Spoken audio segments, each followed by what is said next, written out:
à tous, aujourd'hui on se retrouve à la citadelle de Saint-Tropez.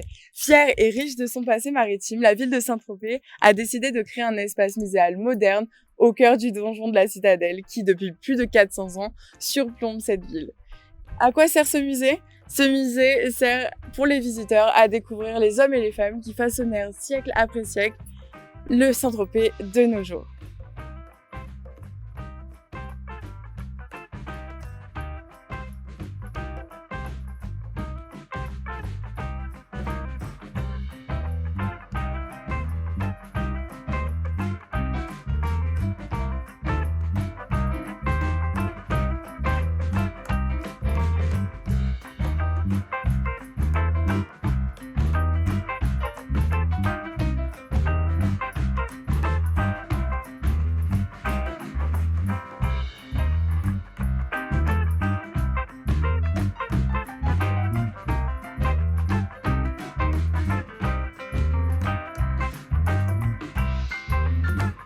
L'association Opus, qui, depuis plus de 30 ans, défend, valorise et contribue au développement du mouvement des chantiers internationaux en bénévoles de région.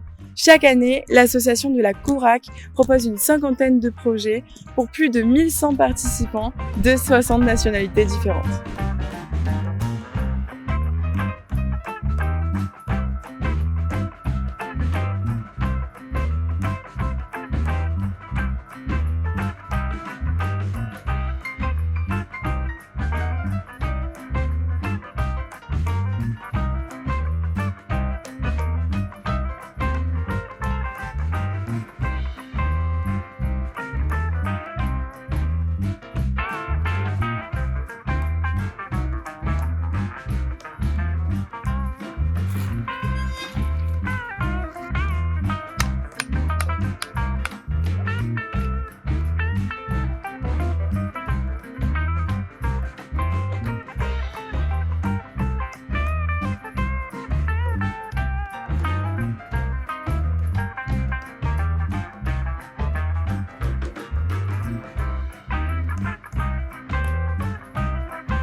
Bonjour à tous, alors aujourd'hui je me retrouve avec Camille, Céline, Furkan, Guillaume. Camille, d'où viens-tu ? moi je viens des Pays-Bas, D'accord, où ça exactement ? près de Utrecht. Céline, d'où viens-tu ? d'Alsace. Where do you from ? I'm from Turkey. Where ? Turkey, Istanbul.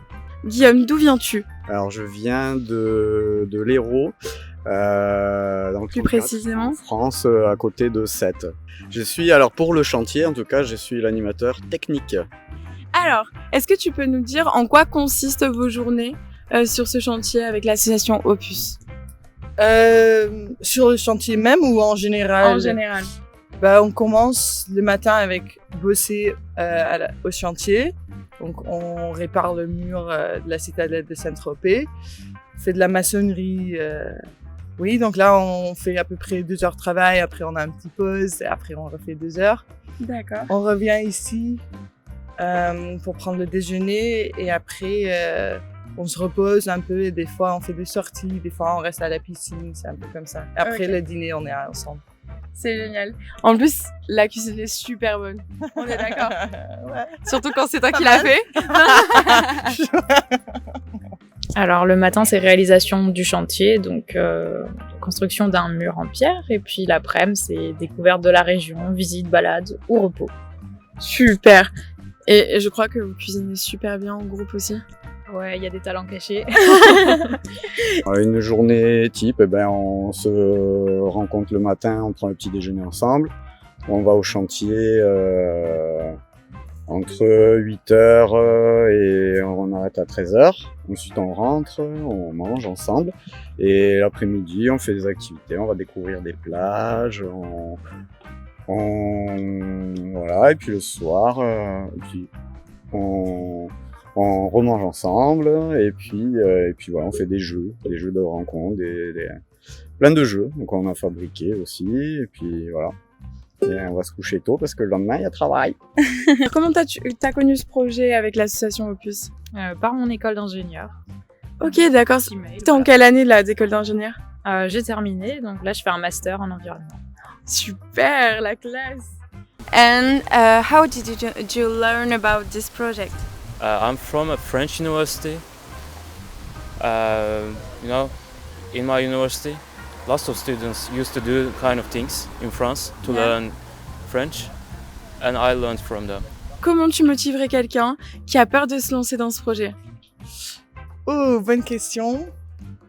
Je lui dirais que... je lui demanderais de quoi ils ont peur. Ouais. Et après, essayer d'expliquer comment ça marche ici et si ça... Okay, wait. If it matches like the fear they are having, Yeah. and then how they could overcome it and why it would maybe not be necessary to have this fear. Et qu'est-ce que tu dirais pour quelqu'un qui a peur de se lancer dans ce projet, pour le motiver?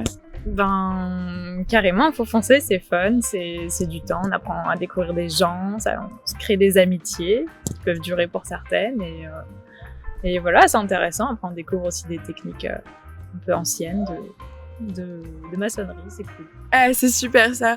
Vous avez appris un petit peu les matériaux que vous travaillez. Est-ce qu'on vous a bien briefé sur tout ce qui était construction?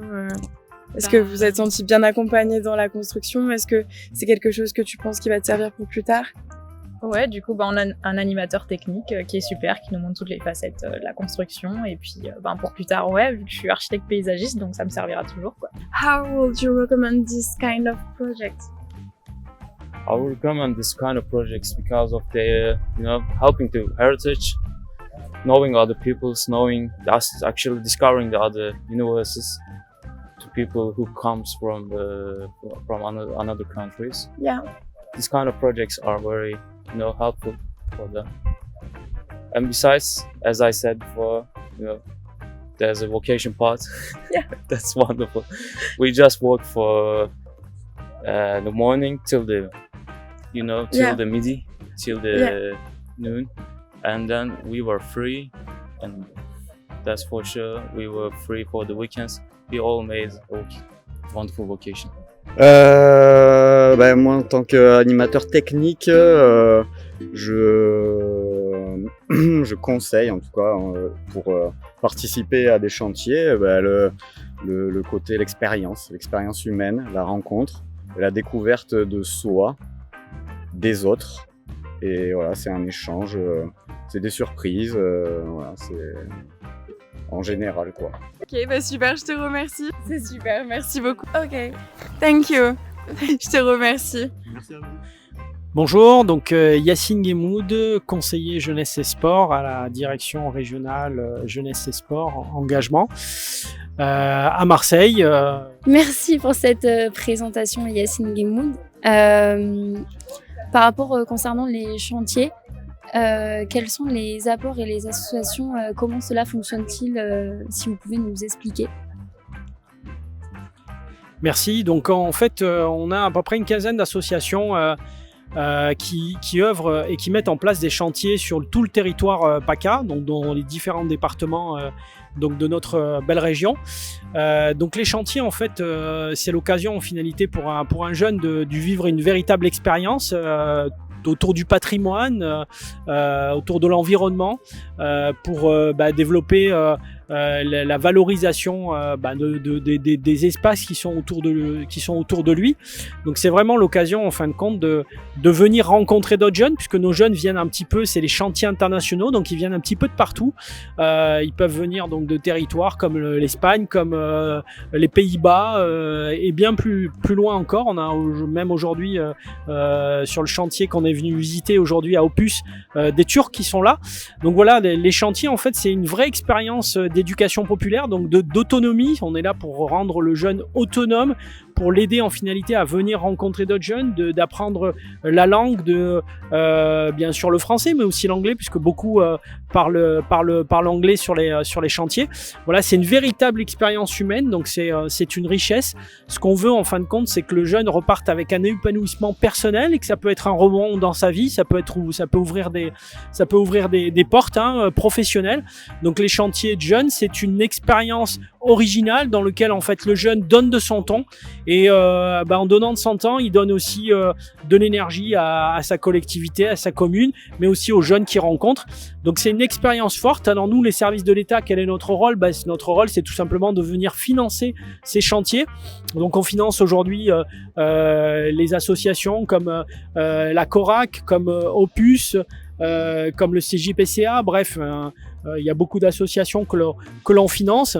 Les services de l'État, donc la DRAGES comme la DRAC, sont les financeurs. Le conseil régional, les conseils départementaux aussi mettent des moyens financiers. Donc il y a beaucoup d'acteurs qui se mettent autour de la table pour financer et faire que le jeune puisse vivre cette expérience enrichissante. Voilà, merci. Alors aujourd'hui, on se retrouve surtout pour parler donc de la Citadelle. Est-ce que vous êtes déjà content de recevoir l'association Opus? Est-ce que vous avez d'autres partenariats pour d'autres associations sur le même chantier, sur la même sorte de reconstruction? Alors en fait, il y a deux types de chantiers à Saint-Tropez. Il y a les petits, ce que j'appelle les petits chantiers, mais absolument indispensables, faits par Opus, ex-APAR, qui sont présents à Saint-Tropez depuis 1996 et qui ont restauré plusieurs centaines de mètres linéaires de murs sur ce site-là du XVIIe siècle. Et ensuite, il y a pas d'autres associations présentes sur le site, mais on a parallèlement des très gros chantiers qui là sont réalisés par des architectes en chef de monuments historiques, ou architectes du patrimoine, avec des entreprises, on va dire, reconnues par la DRAC et qui ne peuvent pas être des chantiers qui ne peuvent pas être réalisés par les associations. Ça nécessite des savoir-faire spécialisés et des problèmes de sécurité qui peuvent se poser que la part n'a pas les moyens Opus n'a pas les moyens de mettre en œuvre. Voilà. Mais les deux se complètent et s'il n'y avait pas ces chantiers réalisés par Opus, il y a plein de petits murs qu'il faut absolument restaurer, qui ne seraient pas faits parce qu'on se concentrerait sur uniquement les gros chantiers. Donc c'est complémentaire et c'est vital. Est-ce qu'il y a encore beaucoup de travaux pour la restauration de cette citadelle? Alors oui, il y a encore beaucoup de travaux parce que la forteresse a été achetée par la ville en 1993 au ministère de la Défense. Donc on a déjà eu beaucoup de travaux, mais il y a encore des chantiers pour de nombreuses années, aussi bien pour les grandes entreprises que pour Opus. D'accord, je vous remercie. Est-ce que vous auriez quelque chose à dire pour motiver quelqu'un à venir les années prochaines? Ben moi je dis que ce qu'il y a de très bien dans les chantiers tels qu'ils sont organisés par Opus, c'est que c'est pas seulement les chantiers où on travaille, c'est des chantiers où il y a des liens sociaux qui se créent par des gens qui se connaissent pas au départ ou des fois très peu parce qu'ils étaient là avant. Bon. Ils découvrent la région. Il y a une partie de la journée où ils vont se reposer, aller à la plage, mais découvrir le patrimoine local. On a pu en profiter d'ailleurs. Voilà. et puis, c'est découvrir aussi un métier. Et honnêtement, faire un mur en parpaing dans un jardin, ça n'a pas trop d'intérêt. Par contre, venir mettre sa main et participer à la sauvegarde d'un monument historique et d'apprendre des techniques traditionnelles finalement. Oui. Travailler avec de la chaux, du sable, pas de ciment, c'est très intéressant. Et moi, quand j'étais jeune, j'ai pas fait de chantier de restauration, mais j'ai participé à des chantiers de fouilles où c'était le même principe et c'est un vrai plaisir. Je vous remercie et merci de nous avoir accueillis dans ce magnifique lieu. Avec plaisir. Si vous êtes captivé par le projet que nous venons de vous présenter et que vous voulez vivre votre propre expérience en France ou à l'étranger, dans le partage et la bonne humeur, nous vous invitons à aller sur le site de l'association Opus ainsi qu'à la mission locale de votre ville.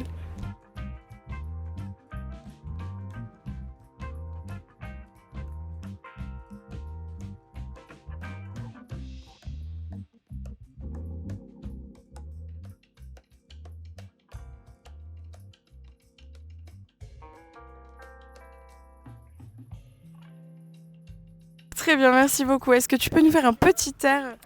J'ai faim, je veux manger de la banane. J'ai soif, je veux boire du lait de coco.